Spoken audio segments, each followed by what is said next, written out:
Vamos a abrir juntos la escritura, hermanos, en el libro de Mateo, en el Evangelio de Mateo, en el capítulo número 5, versículo número 6. Mateo, capítulo número 5, versículo número 6, es el Sermón de la Montaña.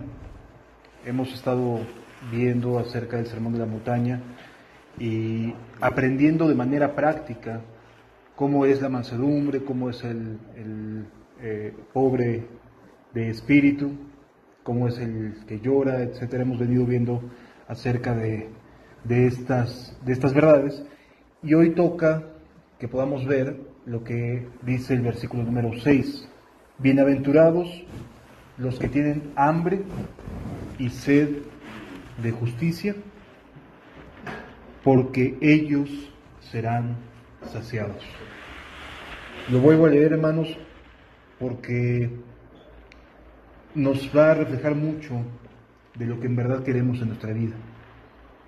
Dice la Escritura: bienaventurados los que tienen hambre y sed de justicia, porque de ellos serán saciados.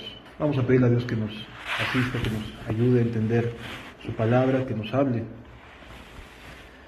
Señor, separados de ti nada podemos hacer, y la verdad es que tampoco queremos hacer nada separados de ti, Jesús.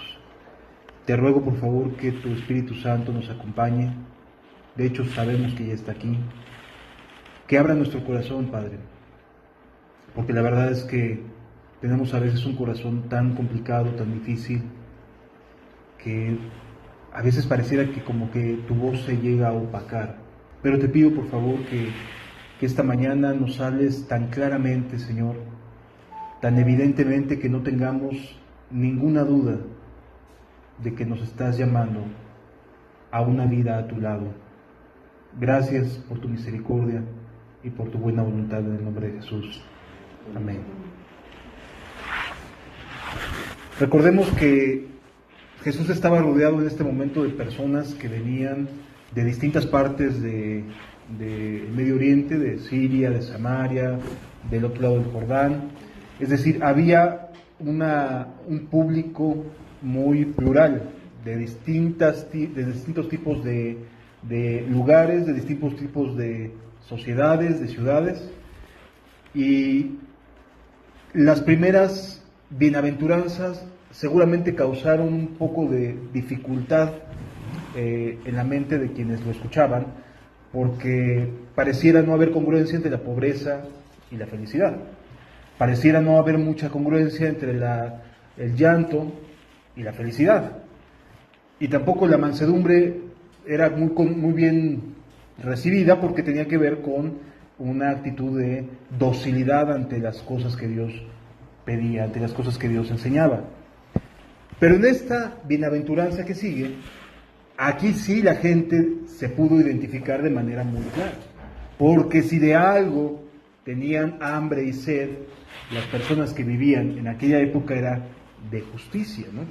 Es decir, a esta bienaventuranza sí le encontraron un agrado cuando la escucharon mencionar por Jesús, porque la justicia es algo que demandaban en aquella época, porque veían a los romanos todo el tiempo de aquí para allá siendo hostiles con los judíos, siendo un imperio opresor, un imperio que les demandaba un impuesto altísimo, que no los dejaba realmente vivir. Y es que el Imperio Romano tenía una característica que delante de ellos los hacía pensar que eran buenos gobernantes. Después de que masacraban una población, o que llegaban y derrotaban a un pueblo, después de que los hacían pedazos, les construían caminos. ¿Sí han escuchado el dicho de que todos los caminos llevan a Roma? ¿Sí? Bueno, tiene una razón, tiene un fundamento, no es alguien que se lo ha inventado. El Imperio Romano tenía la principal característica de construir caminos para las ciudades donde él iba gobernando, que ellos iban logrando gobernar, que los iban invadiendo. Después de que los dejaban hechos pedacitos, entonces sí, les daban caminos, les daban medios de comunicación para el poder comerciar, etcétera. De ahí se deriva que todos los caminos llevan a Roma, porque tú podías empezar el camino romano desde Jerusalén y acababas en Roma, porque todo el tiempo había caminos por los cuales podías llegar a la ciudad de Roma. ¿Sí me doy a entender? Entonces, por esa razón, el imperio se creía que era socialmente bueno, que no era tan malo como lo querían aparentar o lo querían poner, porque les hacía caminos, porque fomentaba, porque hacía una especie de despertar comercial a la ciudad y pues decían, no, le está yendo muy bien, ¿no? Entonces, ¿de qué se quejan? De que somos sus gobernantes, pero pues qué bien les va, ¿no? Y entonces, de esa manera ellos, en su mente, creían que hacían bien a las poblaciones donde llegaban, ¿no? Algo así como que se creían los que llegaban y civilizaban todo, ¿sí? Como los países primermundistas que llegan los tercermundistas y dicen, no, pues les vamos a ayudar porque se ve que aquí no entienden nada. Algo así era la mentalidad romana. Así que acerca de cuestiones de justicia, de cómo se sentían los judíos, sí tenían bastante hambre y bastante sed de justicia, ¿sí? En este punto sí coincidían con Jesús, seguramente hasta habían dicho amén, ¿no? O sea, bienaventurados los que tienen hambre y sed de justicia. Hasta que dices algo que sí suena más de acuerdo a lo que estamos viviendo, Jesús. ¿Sí? No entendieron a lo mejor mucho acerca de la pobreza de espíritu, del llanto, relacionado con la felicidad y la mansedumbre, pero de cuestiones de justicia, seguramente sí lo entendían perfectamente. Sin embargo, no estaban siendo saciados. O sea, podían entender que lo que tenían necesidad era de que se actuara con justicia, de que hubiera justicia en la tierra, pero aquí Jesús promete felicidad y saciedad respecto a la justicia. O sea, de ellos serán saciados, y yo no veo al pueblo que, aunque tenga hambre y sed de justicia, ni los veo felices, ni parecen estar saciados, ¿verdad? Todo el tiempo se estaban quejando de algo, todo el tiempo estaba habiendo revueltas en medio de Israel, todo el tiempo había algo que los hacía sentir inconformes. O sea, saciados no estaban, siempre había algo, siempre había el arroz negro en el que es rojo o blanco, ¿no? Es decir, el pretito. Siempre encontraban algo que los dejaba insatisfechos. Hambre y sed de justicia tenían, pero nada los satisfacía. ¿Por qué? Porque no era el tipo de justicia que ellos querían escuchar, el que Dios provee, el que Dios quiere para cada uno de nosotros. El tipo de justicia que Dios quiere sobre cada uno de nosotros y que nos haría muy felices, sumamente dichosos, como dice lo que implica la palabra bienaventurado, no es lo mismo de que, me hicieron, qué bueno que les fue mal. Porque normalmente eso uno piensa, ¿no? Ya les fue mal, qué bueno, pues se lo merecían, ¿no? Ya fue un juicio de Dios, a que no se oiga tan feo, ¿no? Que estoy regocijándome en el desquite, ¿no? Y entonces dice, no, pues es que fue Dios el que lo hizo. Tú mientras por dentro, a lo mejor te estás riendo y estás disfrutando de que a la persona le esté yendo mal. Es exactamente el mismo sentido de justicia equivocado que tenían ellos. Si a ellos les iba mal, el Imperio Romano les iba mal, ellos felices, ¿eh? ¿Sí? ¿Qué fue lo que pasó cuando cayeron las Torres Gemelas en Medio Oriente? Se pusieron felices, o sea, estaban felices porque se habían caído las Torres Gemelas ahí en el 2001. Eso es lo que creen que es justicia. ¿Sí me doy a entender? Eso es lo que piensan que es justicia. Pero Dios tiene un sentido de justicia muy diferente. Porque el sentido de justicia que Dios nos va a enseñar no tiene que ver con satisfacer una sensación, un hambre de venganza, de qué bueno que le va mal al malo. No es ese el sentido de justicia que Dios ha provisto, ¿sí? Sino que el sentido de justicia que Dios ha provisto para nosotros tiene que ver con la restauración de nuestras almas, con la reconciliación con Dios. No tiene que ver con la desquitancia, si existe esa palabra, ¿sí? Pero a lo que me refiero es, no tiene que ver con, qué bueno que ya tuvo su merecido, ya lo metieron a la cárcel, ya le fue mal. Eso le pasa por andar de coscolino, ¿no? Ya lo divorciaron, ¿no? Es decir, es un sentido normal que uno tiene de querer que las cosas sean de manera recta cuando se trata de los demás. Cuando se trata de mí, muchas veces somos muy condescendientes, ¿no? Solemos ser muy condescendientes con nosotros mismos y buscar mucha justicia para con los demás. Pero la realidad es que Dios tiene un sentido de justicia totalmente distinto al que nosotros tenemos, que tenemos necesidad realmente, ¿sí? El hambre y la sed de justicia que Dios ha prometido tiene que ver con nuestras almas, hermanos, con nuestros corazones. No tiene que ver con ojalá y le vaya mal a alguien, sino tiene que ver con Señor, cámbiame a mí. Es muy distinto, muy diferente la aplicación de justicia para otro, cuando lo que Dios quiere es que esa justicia sea aplicada sobre cada uno de nosotros. Que el cambio sea en mí, no en mi marido, no en mi esposa, no en mis hijos. Que el cambio inicie en mi propia vida. Eso es justo. ¿Sí? Y esta hambre y sed de justicia a la que Dios nos va a llamar, nos va a convocar, tiene que ver con un estado en el cual de verdad querramos consagrarnos a Él. ¿Sí? Que de verdad deseemos con todo nuestro corazón que algo suceda, no allá afuera, sino aquí en nuestros propios corazones. Que algo cambie en nuestros propios corazones. Para ejemplificarnos este sentido de justicia, necesitamos una experiencia de alguien o de alguna persona o de algún grupo que haya tenido que ser enseñado en el hambre y la sed de justicia, ¿sí? Y para ello nos vamos a ir a entender un poco al pueblo de Israel. Vamos al libro de Primera de Reyes, en el Antiguo Testamento. Primera de Reyes, capítulo número 18.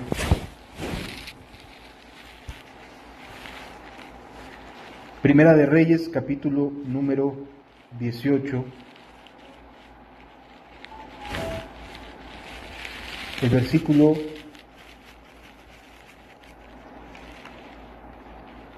es el número 20 y 21.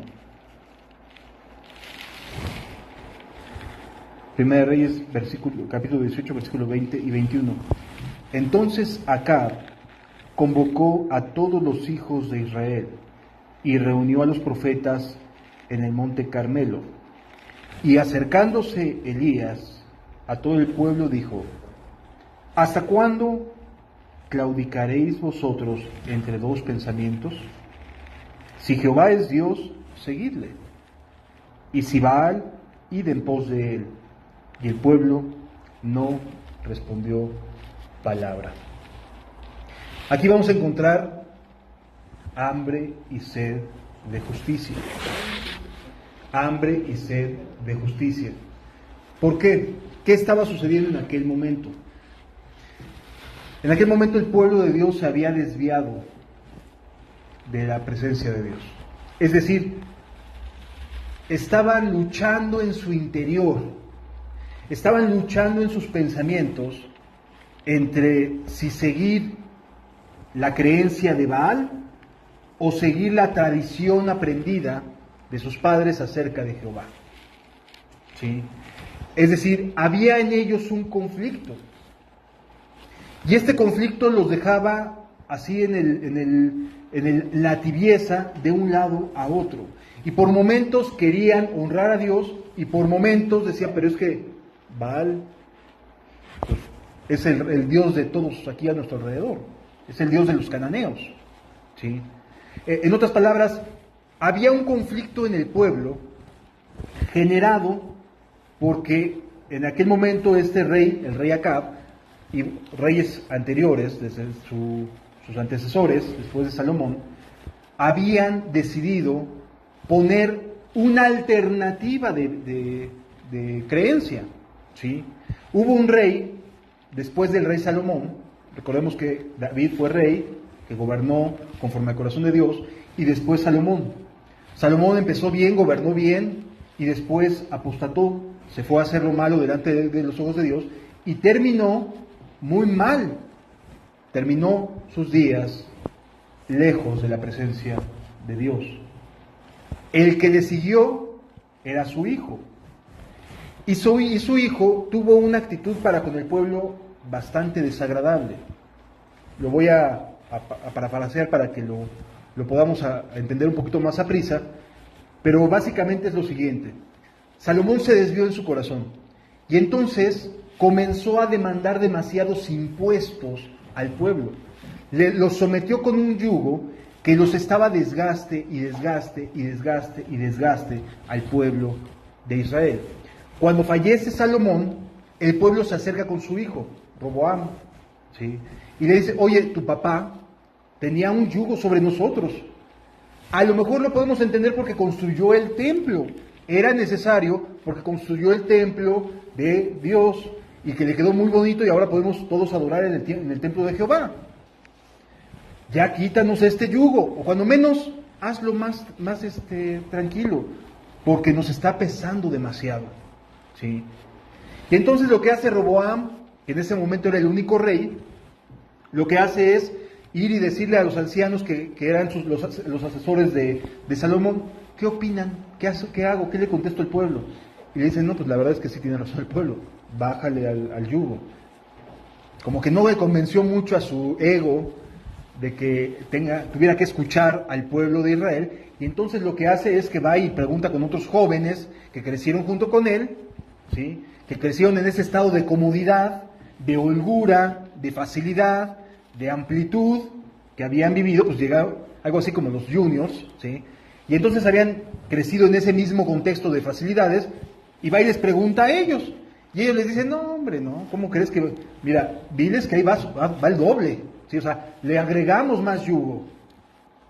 Y entonces así le responde el pueblo, y el pueblo se levanta y se divide el reino de Israel.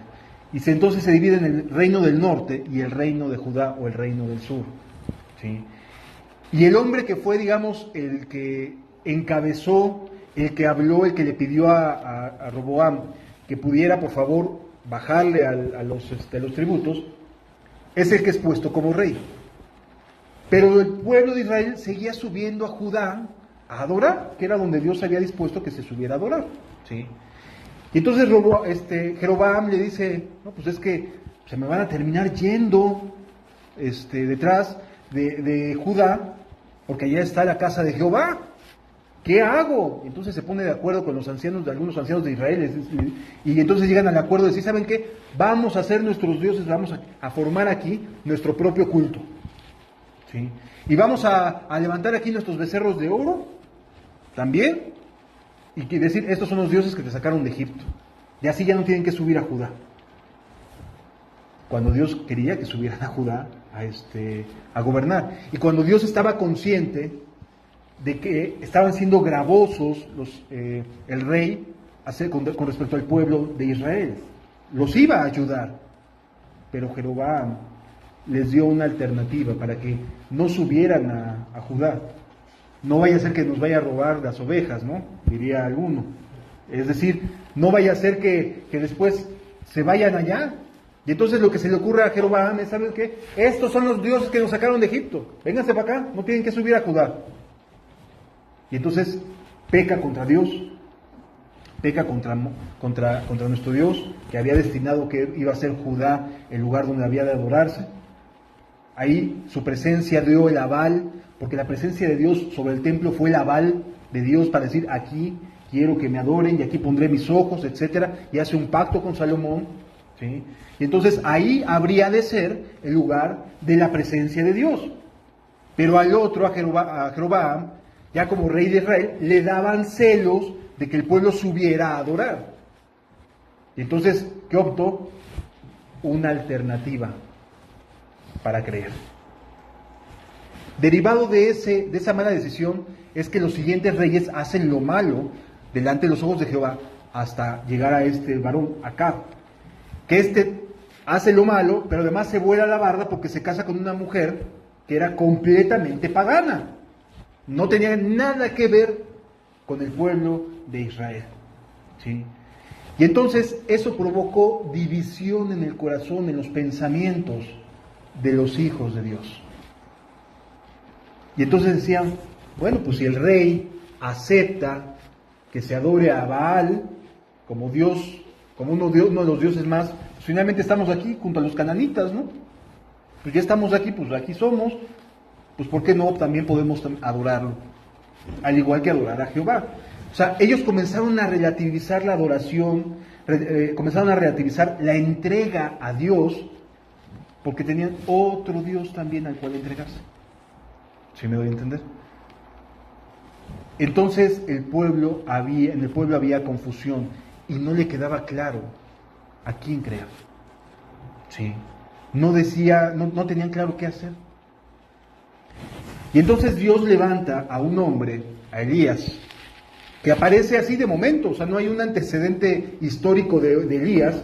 Tú no vas a ver ahí a Dios llamándole a Elías desde pequeño, no vas a ver un crecimiento en la vida de Elías. Sencillamente aparece en el capítulo número 17 de Primera de Reyes, presentándose ante Acab. Acab ya está casado, ya hizo lo malo delante de Dios, ya permite el culto a Baal, etcétera.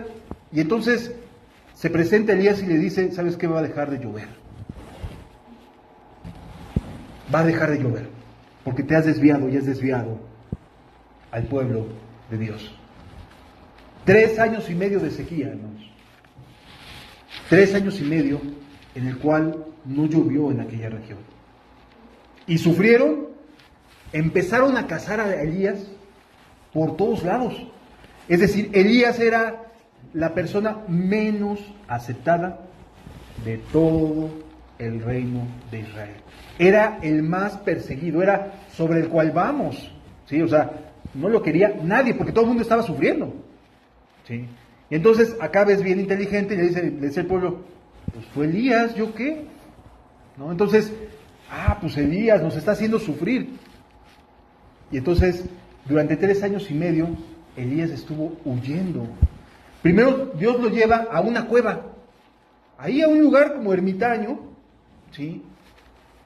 Y a pesar de que había hecho algo glorioso y había sido evidente de que Dios estaba contestando a la oración de Elías, la gente se enojó. Ahí te das cuenta que el corazón de las personas, aunque digan por un lado amar a Dios, no necesariamente es verdad. Porque cuando Dios da una evidencia y da una respuesta, y esa respuesta es vista con mal corazón, ¿sí? Entonces el pueblo denota que no quiere realmente el señorío de Dios. ¿De acuerdo? Y entonces lo empiezan a perseguir durante 3 años y medio, es la persona más buscada. Y Dios lo lleva y lo encierra en una cueva. De ahí se queda un cierto tiempo. Se seca el río que pasaba por ahí y del cual bebía. Y entonces dice, ¿sabes qué? Vete a una ciudad y ahí te va a dar de comer una viuda. Una viuda que no tenía más que el último pan para dejarse morir. Ahí lo manda Dios. O sea, no parecen ser las mejores condiciones para alguien que había obtenido una victoria de tal magnitud como para que dejara de llover. O sea, él tenía hambre y sed de justicia, ¿sí? Y Dios le contestó. Pero la reacción hostil del pueblo fue, ¿saben qué? Cásenlo, a ver dónde anda. Y lo estuvieron cazando, ¿sí? Después de 3 años y medio llega un momento ya de ira, de un estado del pueblo, no, ya no tenemos que conseguir dónde está. E iba y mandaba por distintos países, o sea, lo anduvo buscando por todos lados, ¿sí? Y entonces Dios le dice a Elías, es tiempo ya de hacer llover.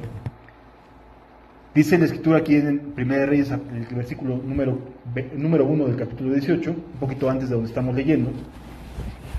El versículo número 1 dice, pasados muchos días, vino palabra de Jehová a Elías en el 3er año diciendo, ve y muéstrate a Acab y yo haré llover sobre la faz de la tierra. ¿Sí? Dios había dejado 3 años, pasados 3 años, había dejado y había estado tratando con el pueblo.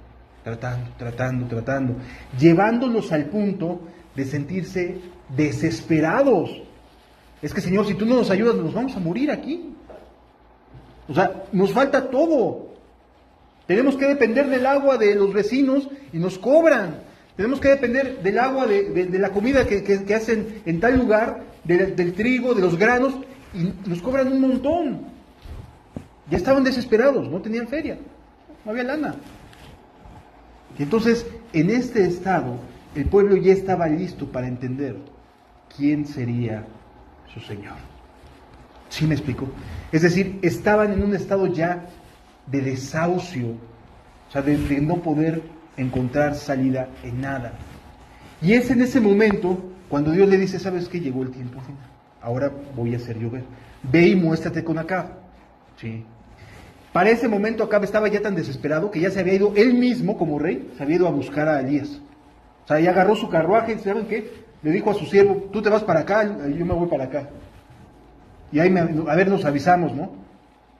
Y entonces a su siervo, al que manda hacia el sur, suroriente, le dice, ¿sabes qué? Me avisas cualquier cosa. Y justamente es a este criado al que le sale Elías y le dice, me voy a mostrar acá. Y entonces el criado se pone a temblar. Dice, Señor, te está buscando. El criado tenía temor de Dios, había resguardado a unos profetas, les había dado de comer, porque de plano la mujer esta Jezabel había mandado asesinar a cualquier profeta de Jehová. Y entonces este criado los había apartado a estos profetas de Dios y los había alimentado, los había guardado, los había cuidado y les había estado dando de comer ahí conforme lo que fuera pudiéndose. Sí. Y los había resguardado. Y entonces le dice, Señor, si tú me pides que yo vaya a decirle, ya lo encontré, cuando te han buscado 3 años y medio, me va a dar cuello. O sea, ¿y qué pasa? Y con lógica razón le dice, ¿qué pasa si el Espíritu te lleva a otro lado en este momento? Yo voy con Acab y le digo, ya lo encontré, y resulta que Dios te lleva a otro lado. No, pues, me llamaba, ¿no? O sea, ya, quedé.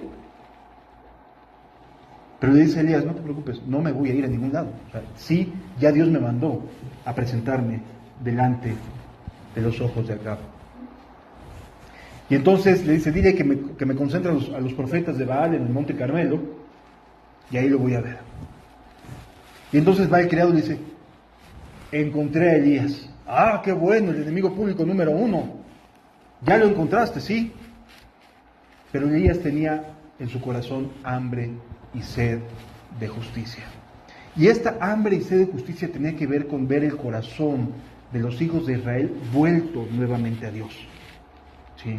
Este aliento, estas ganas de Elías, esta necesidad de Elías de ver un pueblo que estuviera doblado ante los ojos de Jehová, que estuviera con todo su corazón entregado, sin ningún tipo de restricción, sin ningún tipo de negociación. Elías anhelaba, tenía hambre y sed de justicia, y el hambre y la sed de justicia que tenía es de ver a un pueblo vuelto a Dios, que dejara de claudicar, que dejara de estar pensando, ¿será o no será? ¿Será que Dios esté o no esté? ¿Honraré o no a Jehová? Sí. Y entonces Elías concentra a todos los profetas en el monte Carmelo, y es el pasaje que estamos viendo ahorita. Versículo 20 de 1 Reyes 18, versículo 20. Entonces Acab convocó a todos los hijos de Israel y reunió a los profetas en el monte Carmelo. Y acercándose Elías a todo el pueblo dijo, ¿hasta cuándo claudicaréis vosotros entre dos pensamientos? ¿Cuándo te vas a dar cuenta? O sea, ¿hasta cuándo vas a estar jugando entre dos pensamientos? Sí, así les dice literalmente Elías. ¿Hasta cuándo vas a estar con un pie en un lado y con otro pie en el otro? ¿Hasta cuándo? Porque Dios sabía perfectamente que el pueblo estaba con un corazón dividido, que no sabía qué hacer. Por un lado sentía ese llamado de Dios, había escuchado la tradición del Dios que había abierto el mar por la mitad y que había dado el maná, pero habían perdido esa relación con Dios. Sí. Y ahora lo que anhelaban era tener un Dios, tener a alguien en quien confiar, entregarse de todo corazón. Y entonces Elías le dice, ¿hasta cuándo vas a claudicar? Y literalmente les dice, si Jehová es Dios, id en pos de él. Y si Baal, id en pos de él. O sea, ya deja de estar jugando, ya deja de estar claudicando entre dos pensamientos, y ahora sí y ahora no. Ahora sí me siento cristiano y mañana no me siento cristiano. Ahora sí me entrego y mañana no. Ahora sí lo voy a hacer, pero pasan unos días y pierdes esa convicción. En otras palabras, ¿hasta cuándo te vas a dar cuenta de que estás claudicando entre dos pensamientos? ¿Hasta cuándo te vas a dar cuenta que tus convicciones no son firmes? Pero Dios quiere brindarte esa firmeza. Continúa diciendo la Escritura: y Elías volvió a decir al pueblo: solo yo he quedado profeta de Jehová, mas de los profetas de Baal hay 450 hombres. Es decir, aquí no se trata de cantidades. Solo yo he quedado de parte de Dios, les dice el pueblo. En cambio de Baal hay 450. Seguramente te van a atender mejor. Seguramente te va a ir mejor en cuanto a esa cercanía sacerdotal, porque pues no hay nadie más que yo. Digo, finalmente Dios había apartado a un grupo de sacerdotes, de profetas, y había guardado a ellos para la obra, pero en ese momento Elías no lo sabía. ¿Sí? Le había dicho apenas el criado, pero para él había sido el único profeta que había sido rescatado de la mano de Jezabel. ¿Sí? Porque así actúa este espíritu de Jezabel. Busca enseñorearse, gobernar a los hijos de Dios. ¿Sí? Busca la manera de cambiar la creencia en Cristo como Dios verdadero, como soberano de nuestras vidas, para hacerlo un poquito más liviano, un poquito menos estricto, hacer un poquito más fácil la vida cristiana. ¿Sí? Y entonces aquí le dice Elías al pueblo: yo solamente he quedado. A ver, son 450, seguramente les va a ir mejor. Continúa diciendo la Escritura: dénsenos pues 2 bueyes, y escojan ellos uno, y córtenlo en pedazos, y pónganlo sobre la leña, pero no pongan fuego debajo. Y yo prepararé el otro buey, y lo pondré sobre la leña, y ningún fuego pondré debajo. Vamos a hablar en las mismas condiciones. ¿Sí? No va a haber fuego en ninguna de las dos ofrendas. ¿Saben cuál era la característica principal de Baal según la historia o la creencia de los cananeos? Baal se encargaba del alma del hombre. O sea, dentro de los dioses de los cananeos, Baal era el responsable, digamos, de cuidar del alma del ser humano. Y era visto como fuego purificador. Así lo veían también los cananeos, como un fuego que les ayudaba. Así que Baal representaba esa antítesis de Dios, ese fuego distinto, ese Dios ajeno, ese suplantador, ¿sí? Aquel que se supone debería de ser un Dios ajeno a Israel, ahora estaba queriéndolo suplantar. Y el pueblo de Dios ahí iba, buscando a este Dios que desde el punto de vista de los israelitas podría parecerse mucho, porque también cuidaba del alma y también era fuego que consumía. ¿Sí? Y entonces había ciertas similitudes de creencia, no que realmente Baal fuera Dios, solo hay un Dios vivo y verdadero, pero en cuanto a lo que le atribuían, Baal podía parecerse al Dios de Israel. ¿Sí? En cuanto a lo que le atribuían como fuego y como cuidador de las almas. Y entonces el pueblo decía: bueno, pues es que más o menos se parecen, ¿no? Ahí más o menos son las mismas enseñanzas.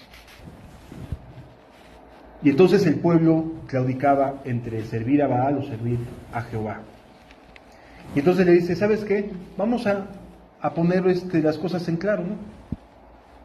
Vamos a poner las cosas en claro. Vamos a preparar cada uno una ofrenda para Dios. Pero no vamos a poner fuego en ninguno de los dos. Los dos son fuego, ¿no? Baal es fuego, Jehová también es fuego. vamos a ponerlo en uno y en otro, pero sin poner leña para el fuego. No vamos a poner el fuego debajo del altar. Continúa diciendo la Escritura: invocad luego vosotros el nombre de vuestros dioses, y yo invocaré el nombre de Jehová. Y el Dios que respondiere por medio de fuego, ese sea Dios. Y todo el pueblo respondió diciendo: bien dicho. ¿Qué fue lo que le agradó al pueblo? El Dios que consuma esta ofrenda, el Dios sobre el que descienda fuego sobre su ofrenda, Él será Dios. ¿Sí? Ciertamente Baal era mucho más cómodo, ofrecía menos problemas para seguirlo, entre comillas, porque permitía que el ser humano siguiera siendo dueño de su propio egoísmo, de su propio ego. Así que, amado, entre nosotros puede haber gente que ofrende a Baal, que busque la comodidad, que busque no alejarse tanto de las principales características de la fe o de creer, pero que no se meta tanto en nuestras vidas, que no se meta tanto, que no quiera tener una relación conmigo donde yo nada más le cumpla y ya, y muere. ¿Sí? Pero tener una relación donde todo el tiempo tenga que estar consciente de su presencia, de que está vivo, eso a mucha gente no le gusta. Por eso prefieren la religión donde van un ratito, se entusiasman y se van y se acabó. Se le acabó ese día, se acabó Dios para ellos. Ya viene el lunes, viene la semana, hay que echarle ganas a la chamba, etcétera. Se acabó. ¿Sí me doy a entender, amados? Entonces, eso es una prueba para Dios. Cuando hay alguien que está claudicando, que está dudando, que tiene inseguridades, que tiene dudas, que tiene problemas para creer qué seguir, no hay mejor forma de poderlo aclarar que esta. Pon a prueba. ¿Dónde está Dios? ¿Qué camino debo de seguir? ¿Sí? Y dice la Escritura aquí: yo invocaré el nombre de Jehová, y el Dios que respondiere por medio de fuego, ese sea Dios. Y todo el pueblo respondió: bien has dicho. Entonces Elías dijo a los profetas de Baal: escogeos un buey y preparadlo vosotros primero, pues que sois los más, e invocad el nombre de sus dioses, mas no pongáis fuego debajo. Y ellos tomaron el buey que les fue dado, y lo prepararon e invocaron el nombre de Baal desde la mañana hasta el mediodía, diciendo: Baal, respóndenos. ¿Has visto a esas personas que se la viven orando y orando y orando por una misma cosa y no hay respuesta? Es porque no están orando al Dios vivo y verdadero. Porque Dios sí responde. Dios sí responde. ¿Sí? Él sí se manifiesta. Baal no. Baal no se manifiesta. Nuestro Dios sí. Él sí da respuesta cuando le pedimos. Estos profetas son los primeros en entrarle a la prueba, ¿no? Eran más, entonces preparan rápido la ofrenda, no pongas fuego ahí debajo de la ofrenda, y aceptaron el reto. ¿Sentían seguridad los profetas de Baal? Sí, creían que se iba a encender la ofrenda. Creían que de verdad se iba a encender ahí el fuego. Y van a decir: Baal es Dios. Sí lo creían. Muchas veces nosotros también creemos las cosas. Y no le estamos orando al Dios vivo y verdadero. No le estamos teniendo nuestro corazón entregado a Jehová de los ejércitos, al único y verdadero Dios, Señor y soberano de toda la tierra, aquel ante cuya presencia se doble toda rodilla. Muchas veces no le estamos creyendo. Ellos, los profetas de Baal, estaban convencidos de que el fuego iba a encenderse en su ofrenda. Y comienzan a orar: Baal, respóndenos. Algo así como cuando mucha gente dice: decrétalo, ¿no? Respóndenos. Si has escuchado ese tipo de forma de orar, proclámalo, decrétalo, hazlo tuyo, muy al estilo metafísico. ¿Sí? Bueno, también ellos decían lo mismo: Señor, respóndenos. Baal, respóndenos. Ellos también decretaban y determinaban que su Dios los fuera a responder, les fuera a responder. Pero no sucedía lo que decían. Pasan las horas, su oración ahí está presente y se hace cada vez más intensa. Dice: pero no había voz ni quien respondiese. Entre tanto ellos andaban saltando cerca del altar que habían hecho. Ya no solo estaban proclamándole a Baal que encendiera fuego, ya hasta estaban saltando. O sea, cualquier parecido con el pentecostalismo o neopentecostalismo moderno se parece mucho, que andan brincando de un lado a otro esperando la presencia de Dios y Dios nunca les contesta. Y ahí se terminan revolcándose, como ahorita vamos a ver, hasta terminan cortándose. Nomás les falta eso, ¿no? Pero es más básicamente eso. O sea, Baal no responde porque es piedra, porque no es Dios. Y no importa que estén saltando y que estén orando y que hagan todo un show, literalmente, porque ahorita lo estamos viendo desde la mañana, ¿no? ¿Qué hombres tan espirituales, ¿no? El pueblo diría: no, pues ya llevan cuántas horas orando. Pero no es porque ore, sino porque respondan, que se ve que Dios está ahí. No sé si me doy a entender. Las personas podemos orar todo el día si queremos. No tiene que ver con la oración, sino con la respuesta. ¿A qué Dios le estamos orando? Sí me doy a entender. Y nuestro Dios está vivo y responde.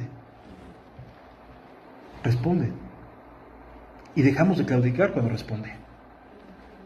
Y vamos a dejar de claudicar, porque responde. Y entonces empiezan a saltar ahí cerca del altar y los ves así como chapulines, ¿no? Continúa diciendo la Escritura: y aconteció que al mediodía, que Elías se burlaba de ellos, diciendo: gritad en alta voz, porque Dios quizás esté meditando o tiene algún trabajo, o va de camino, tal vez duerme, y hay que despertarle. Échale más ganas, ¿sí? Échale más audio, que se escuche. Y le hicieron caso. El siguiente texto, vean lo que hacen. Y ellos clamaban a grandes voces y se sajaban con cuchillos y con lancetas conforme a la costumbre, hasta chorrar sangre sobre ellos. ¿Qué hacen los seguidores de Baal? Le echan más ganas, gritan más fuerte, hacen más show, más escándalo, se vuelven frenéticos. ¿Sí? Y creen que eso es convocar la presencia de Dios. Creen que eso significa que Dios les hará caso, que es la presencia de Dios la que está ahí. Amados, la presencia de Dios nos lleva a la humillación.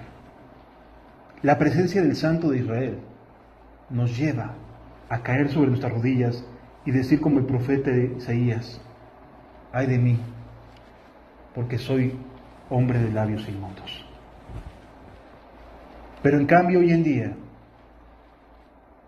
vemos este tipo de eventos donde brincan, saltan, se revuelcan, se caen, se tiran, se avientan, gritonean, etcétera, etcétera, pero no se humillan delante de Dios. No caen sobre sus rodillas con humildad diciendo: Señor, tú y solo tú eres Jehová verdadero, el gran yo soy.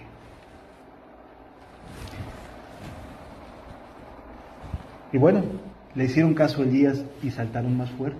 y gritaron con más ganas. Y hasta se empezaron a cortar. A lo mejor les hacía falta un poquito de sangre a su Dios, seguramente. Y ellos clamaban a grandes voces y se saqueaban con cuchillos y con lancetas conforme a la costumbre, hasta chorrear la sangre sobre ellos. Pasó el mediodía y ellos siguieron gritando frenéticamente, ¿no? Hasta parece de estos eventos masivos donde todo el tiempo parece que se están convulsionando y están tan frenéticos. O sea, así son los seguidores de Baal. Así son. No son humildes, no caen de rodillas, no muestran gratitud delante de los ojos de Dios, sino que por el contrario, parece que mientras más escandalosos sean, más los va a escuchar. Sí. Continúa diciendo la Escritura.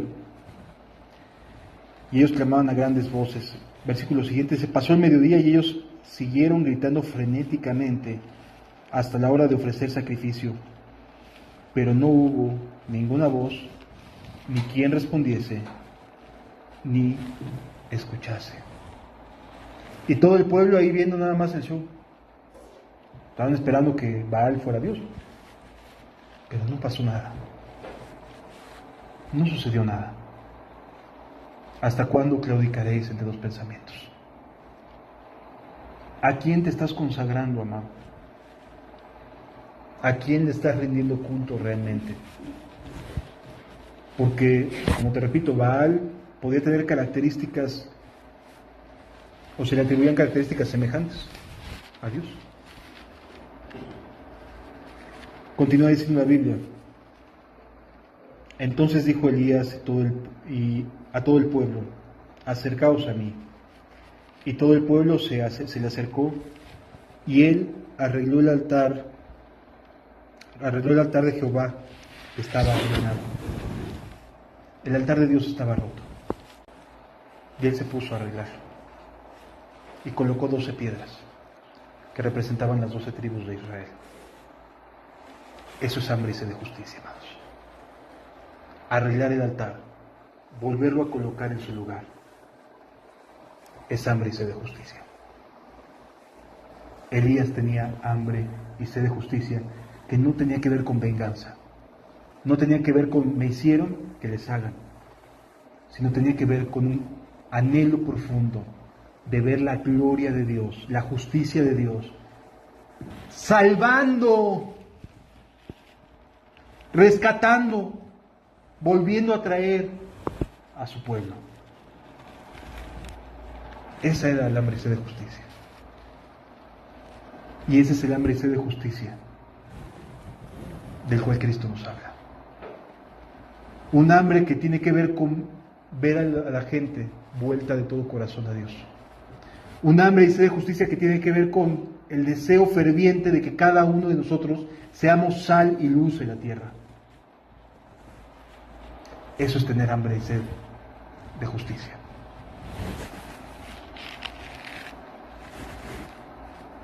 Continúa diciendo la Escritura.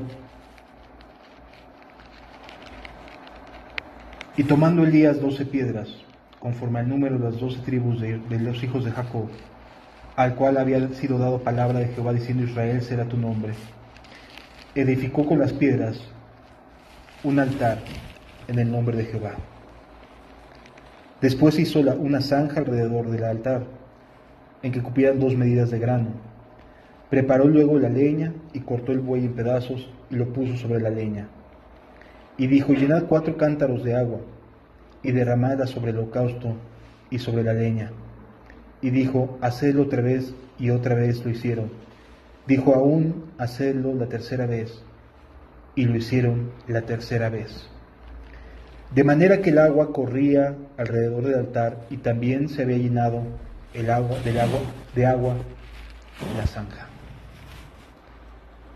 ¿Qué fue lo que hizo cuando levantó el altar? Hizo una zanja. ¿Qué representa esto? Hizo espacio para el agua. El agua es representado por el Espíritu Santo. Sí. ¿Qué es lo que quería Elías? Elías no quería que hubiera ninguna duda de dónde estaba la presencia de Dios. Elías deseaba fervientemente que el pueblo se convirtiera a Jehová, que dejara de pelearse consigo mismo, que dejara de estar viendo si debía hacer esto o no debía hacer aquello, que se entregara absolutamente, sin ningún tipo de negociación, sin ningún tipo de reproche, sin quejas. Señor, soy tuyo totalmente, sin nada. Y entonces hace esta zanja para que se llene de agua y moja el altar completamente. Que sea lleno el Espíritu Santo cada uno. Que cada uno pueda zanjear su corazón, prepararlo para el agua, prepararlo para el fuego. Sí. Dios no necesita que nos cortemos como lo hacen los profetas de Baal. No necesita que andemos saltando, que andemos gritando, que nos volvamos frenéticos. No necesita de nada de eso para respondernos. Necesita que hagamos una zanja en nuestro corazón para que sea llena, para que anhelemos que sea llena de agua y que la ofrenda sea consumida por el fuego.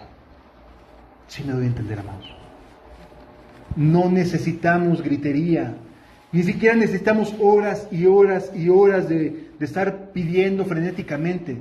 Ya sabe de lo que tenemos necesidad antes de que se lo pidamos. Y ya proveyó lo necesario antes de que se lo pidamos. Y ya puso en el corazón de alguien antes de lo que se lo pidamos. Y ya sabe cómo ayudarte antes de que se lo pidamos. Él ya ha estado trabajando desde antes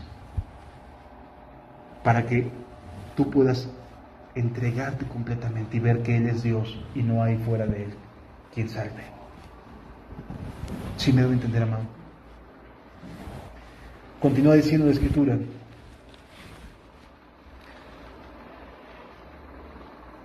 cuando llegó la hora de ofrecerse el holocausto, se acercó el profeta Elías y dijo: Jehová Dios de Abraham, de Isaac y de Israel, sea hoy manifiesto que tú eres Dios en Israel y que yo soy tu siervo y que por mandato tuyo he hecho todas estas cosas. Respóndeme, Jehová, respóndeme, para que conozca este pueblo que tú, oh Jehová, eres el Dios y que tú vuelves a ti el corazón de ellos. ¿Quién lo va a volver? Dios mismo. ¿De qué manera lo va a hacer? Diciéndoles: aquí estoy, aquí está mi presencia, aquí está el agua siendo consumida por el fuego. Entonces cayó fuego de Jehová y consumió el holocausto, la leña, las piedras y el polvo, y aún lamió el agua que estaba en la zanja. Viéndolo todo el pueblo, se postraron y dijeron: Jehová es el Dios, Jehová es el Dios. Entonces Elías dijo: prended a los profetas de Baal para que no se escape ninguno. Y ellos los prendieron y los llevó Elías al arroyo de Sison y allí los degolló. No saben cuánto Dios anhela que cada uno de nosotros podamos decir exactamente lo mismo: Jehová es el Dios. Jehová es Dios. Y lo único que necesitamos es orar. Esto no necesitamos hacer aspavientos. No necesitamos hacer más. El hambre y la sed de justicia que cada uno de nosotros tengamos es la que se va a ver reflejada. Cada uno de nosotros. Y Él es nuestro Dios. Vamos a hacer algo. Pueblo que te ama, su palabra levantó, despertó de las tinieblas por mí. Hoy queremos servirte a ti y hacer tu voluntad. Dale luz a tu pueblo y libertad. Hay un pueblo que te ama, tu palabra levantó, despertó de las tinieblas por ti.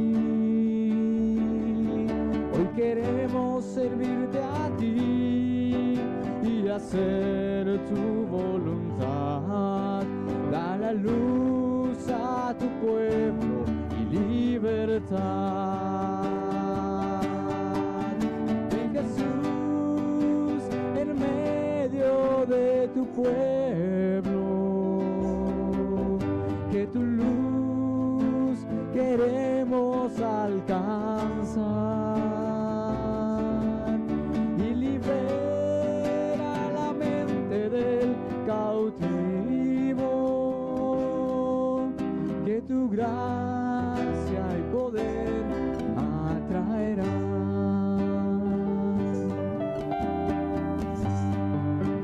Hay un pueblo que te ama, tu palabra levantó, despertó de las tinieblas por ti. Hoy queremos servirte a ti y hacer tu voluntad. Da la luz a tu pueblo y libertad. Ven Jesús en medio de tu pueblo, que tu luz queremos alcanzar y libera la mente del cautivo, que tu gracia y tu poder atraerán. Ven Jesús en medio de tu pueblo, que tu luz queremos alcanzar y libera la mente del cautivo, que tu gracia y poder atraerán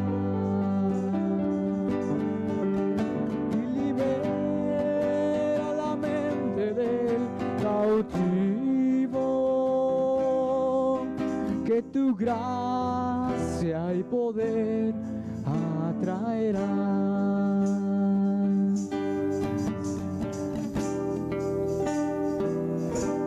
Ven en medio de nosotros, Señor. De verdad queremos escuchar tu voz.